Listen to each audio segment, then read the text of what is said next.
Poliisi eggulo etegeeza nga batandise okubuuliza ku byabaddeyo eggulo mu kitundu ky'Eralogi mu Ssaza lya Omoro bannamawulire mbawonedde akatono okugajambulwa.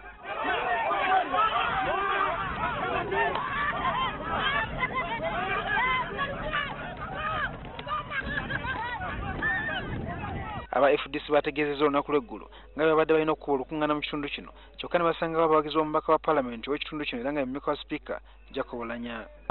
What I advise all candidates, those people who are doing campaign, they should stop provoking one another. Yeah, if you know you're not supposed to be in the other group, don't go there. Simple. Wilson Kwanya nga ye muduumizi wa poliisi atwala ekitundu kino agamba nti wabula kino kyabadde kitono nnyo ekitasaana kuwawaza abantu matu. According to me, the incident was very minor. It's a question of misunderstanding one another, that's all. It was minor. Ono era agamba nti akavunga n'akalagiddwa ku TV koleka nti bino byakwatiddwa mu kitundu kirala nga tebyabadde by'eggulu kubanga mwabaddemu aboogera Oluganda. Because when you hear in the background people are speaking in Uganda, and if there were people carrying chairs, you can't stop on the road talking to greeting your people and then you see chairs there.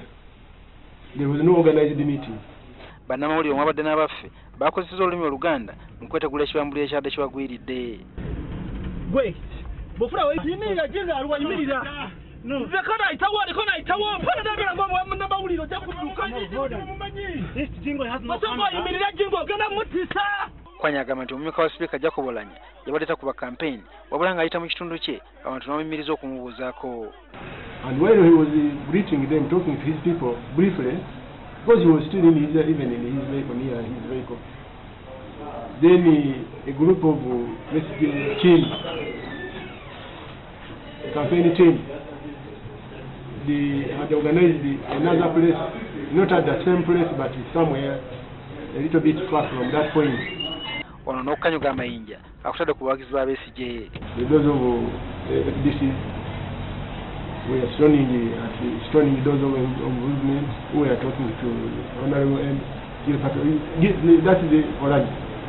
Poliisi eregamba nti FDC yadde erina okukuba olukuŋŋaana wala so si wano era nga kino kyatanudde abatuuze mu kitundu kino okwagala okukuba omubaka omukyalo w'eggulu Betty Ochan.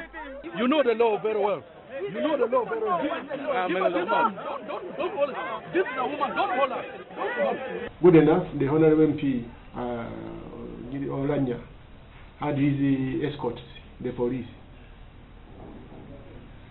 People wanted to beat that woman MP, but the escorts stopped it. Akakiiko k'ebyokulonda kaliko kye koogedde ku byabaddewo. Tulinze poliisi okulaba nti etuwa details, etuwa report ng'etulaga ekyabaddewo kiki ekyakireese. Kati commission bw'eba emaze okufuna eyo report okuva mu poliisi kigenda giyamba okufulumya ekiwandiiko ekiraga kiki kye tugenda kukola. Kinajjukira nti abantu abasukka 20 nga bakitinde kya Go Forward be bakakwatibwa poliisi sabbiiti eno nga balangibwa okuba aba NRM entuŋŋamu gye buvuddeko.